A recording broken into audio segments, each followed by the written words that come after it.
Welcome to our Hong Kong Brief program. I'm your host, Jenny.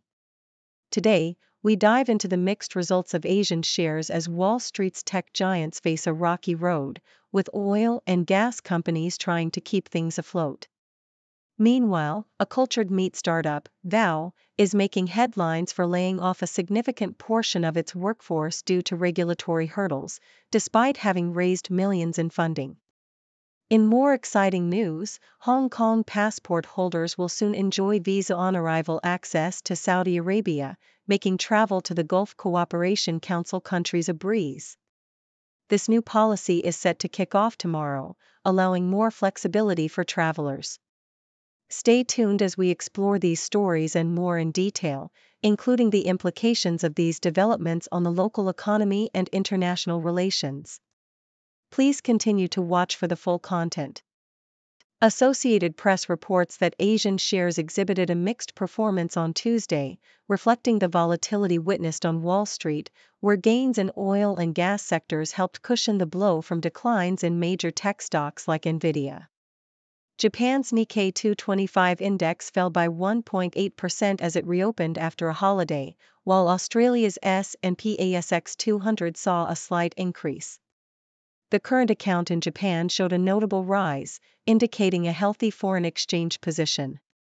Meanwhile, Wall Street faced pressure with the S&P 500 experiencing its fourth losing week in five, primarily due to concerns over the Federal Reserve's interest rate policies and the impact on high-priced stocks.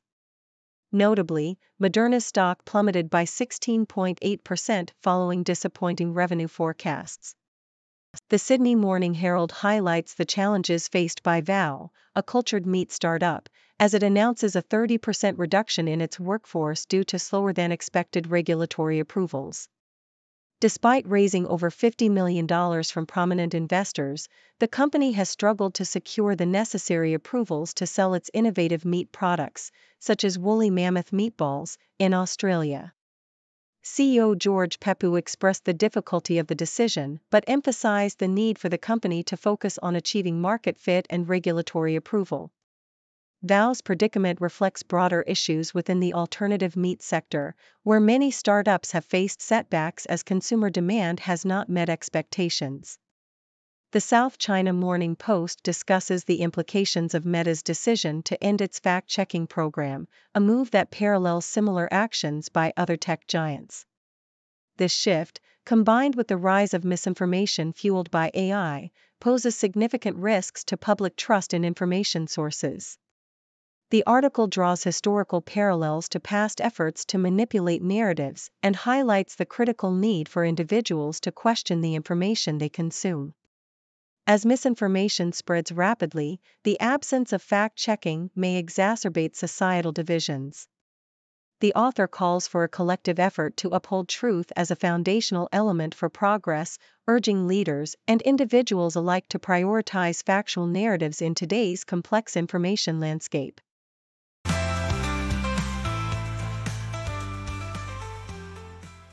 South China Morning Post reports that starting Wednesday, Hong Kong passport holders will benefit from visa-on-arrival access to Saudi Arabia at 6 designated control points. Chief Executive John Lee Ka-chiu announced this new policy, allowing Hongkongers to travel more conveniently across the Gulf Cooperation Council countries, which includes Saudi Arabia, Qatar, the UAE, Bahrain, Kuwait, and Oman. The announcement also extends the visa-free stay for Saudi nationals visiting Hong Kong from 30 to 90 days. While the specific ports for the visa-on-arrival option were not disclosed, it marks a significant shift in travel regulations, enhancing accessibility for Hong Kong residents who previously needed to apply for visas online. South China Morning Post also covers the ongoing investigation involving the wife and son of Chung Kim-hwa, a Hong Kong fugitive and former pollster, who has been accused of violating the national security law. The National Security Police have questioned his family members as part of an investigation into whether Chung or his organization aided his escape. Chung, who fled to Britain in 2022, has been linked to calls for Hong Kong's independence and sanctions against Beijing. the police have conducted raids on the Hong Kong Public Opinion Research Institute, where Chung previously worked, and have seized various electronic devices as evidence. Chief Executive John Lee emphasized that organizations can operate without fear as long as they do not threaten national security. CNN paints a vivid picture of Lai Chiwa, a 300-year-old farming village in Hong Kong that was abandoned in the 1960s but is now experiencing a revival. Nestled among misty mountains and lush farmland, the village reflects the Hakka people's traditional philosophies, particularly their commitment to preserving the environment. After decades of decline, the Sustainable Lai Chiwa program has attracted new residents and revitalized the community, with investments of around 100 million Hong Kong dollars for restoration projects. Former residents, like Susan Wong, have returned to their ancestral homes, while newcomers like Ah Hem Sang have embraced the village's charm and agricultural potential. Despite challenges, such as financial sustainability and some resistance from original villagers, the project serves as a model for sustainable revitalization and could inspire similar initiatives in nearby hamlets.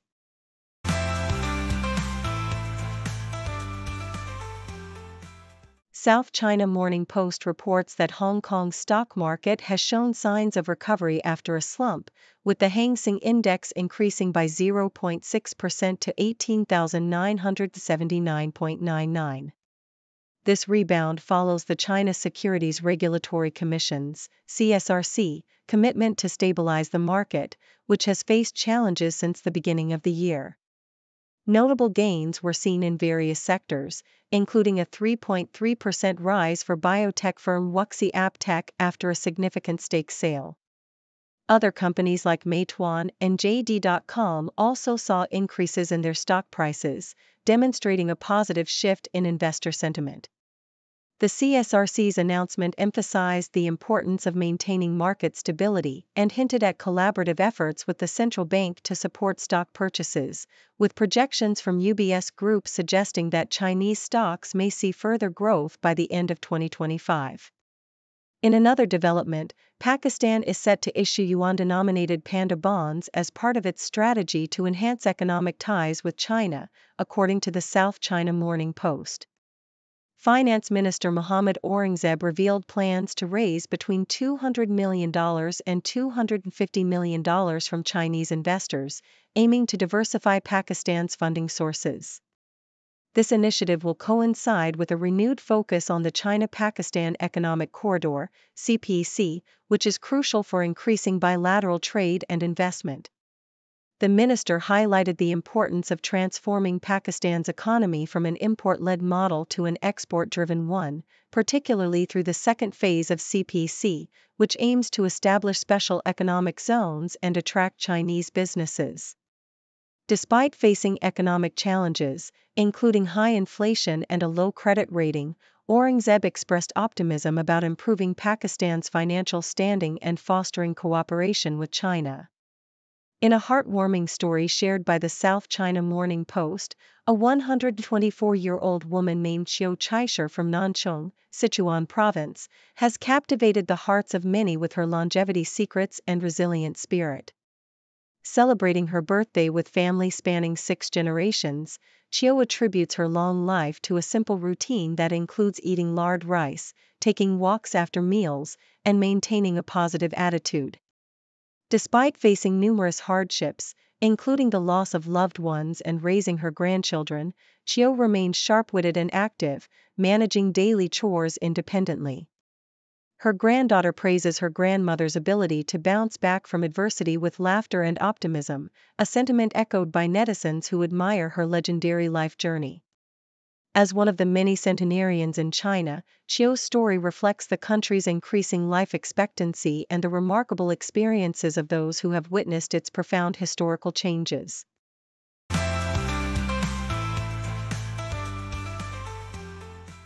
The Sydney Morning Herald reports that China's announcement of a staggering $1.6 trillion trade surplus is a provocative move just as Donald Trump prepares to impose steep tariffs on Chinese exports. With a 6.9% increase in the trade surplus with the U.S., and a notable 15.6% surge in exports in December. Anti-China sentiments are likely to intensify. China's economic reliance on exports, driven by weak domestic demand and overcapacity in industries, has left it vulnerable to a potential new trade war. Despite efforts to boost domestic consumption and stabilize the economy, China remains on the brink of deflation, with consumer prices stagnating and GDP growth at risk if tariffs are enacted. The South China Morning Post highlights the challenges faced by young Hong Kong footballers moving to mainland China, as they are urged to carefully consider their career moves. Remy Dujardin, a midfielder who experienced limited opportunities in China, emphasizes the importance of timing and the right team for success. While Hong Kong's new Under-22 league offers improved development opportunities, Dujardin reflects on the competitive nature of football in other countries and the need for local players to take charge of their careers. As more players make the leap to mainland leagues, the evolving landscape of football in Hong Kong presents both challenges and opportunities for the next generation. In a heart-wrenching account covered by the South China Morning Post, families from mainland China are desperately searching for their missing loved ones who have fallen victim to job scams in Thailand. Sun Maoxing and his wife, both in their 60s, plead for assistance outside the Chinese embassy in Bangkok, fearing for their son's safety after he disappeared following a request for money. This tragic situation is part of a larger issue of human trafficking in Southeast Asia, where victims are often lured with promises of high-paying jobs, only to find themselves trapped in exploitative conditions.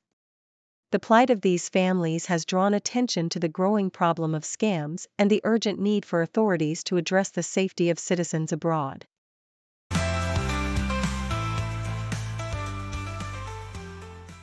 South China Morning Post reports that Hong Kong is bracing for a surge in distressed property transactions this year, as landlords and receivers are increasingly willing to lower their asking prices amidst high interest rates and economic uncertainties. Eunice Tang, an executive director at JLL, noted that the value of distressed property transactions in 2024 reached 15 billion Hong Kong dollars, but this year is expected to see a rise in the number of deals rather than record high values. Notable transactions include the 2.65 billion Hong Kong dollars purchase of One Harbigate East Tower by Hong Kong Metropolitan University and the acquisition of 5 retail podiums by China Resources Land for 1.04 billion Hong Kong dollars. However, some investors remain cautious, citing uncertainties such as fluctuating interest rates and economic conditions. Australian Broadcasting Corporation announces a significant shift in its presenter lineup for ABC Radio Sydney, with journalist Hamish McDonald set to host the morning show starting Monday. McDonald, an award-winning journalist with extensive experience covering conflicts around the world, expressed enthusiasm for sharing stories from Sydney, particularly from Parramatta Square. Alongside him, Catherine Robinson will present the morning show on Fridays, while Chris Bath takes over the drive show from Richard Glover, who retired after 26 years. The lineup also includes Dom Knight for the drive show on Fridays and Ray Johnston for Sunday mornings, marking a dynamic shift in the station's programming. In an opinion piece for SCMP, the importance of Hong Kong as an international financial hub is reaffirmed with new measures from Beijing aimed at enhancing the city's role as an offshore yuan financing center. The People's Bank of China and the Hong Kong Monetary Authority are introducing a liquidity facility of 100 billion yuan to assist banks in securing yuan funding, alongside improvements to the Bond Connect scheme. Central Bank Governor Pan Gongsheng emphasized the need for financial interconnectivity and the attraction of high-quality enterprises for listings in Hong Kong. Following a dip in IPO rankings, the city is eager to reclaim its status, having recently moved back to 5th place in 2024 with significant increases in fundraising. As geopolitical tensions persist, Hong Kong is strategically positioning itself to attract global capital and navigate future challenges.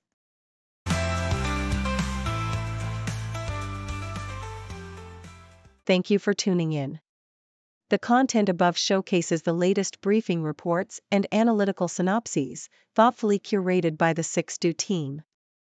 These insights stem from a wide array of reputable media outlets, think tanks, government sources, and specialized experts worldwide. We encourage you to explore these sources for a comprehensive perspective.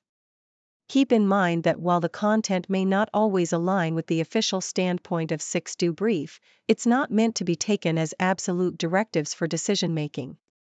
Comprising seasoned media professionals, learned scholars, and accomplished scientists, the 6Do team embodies a trailblazing, fully independent media entity.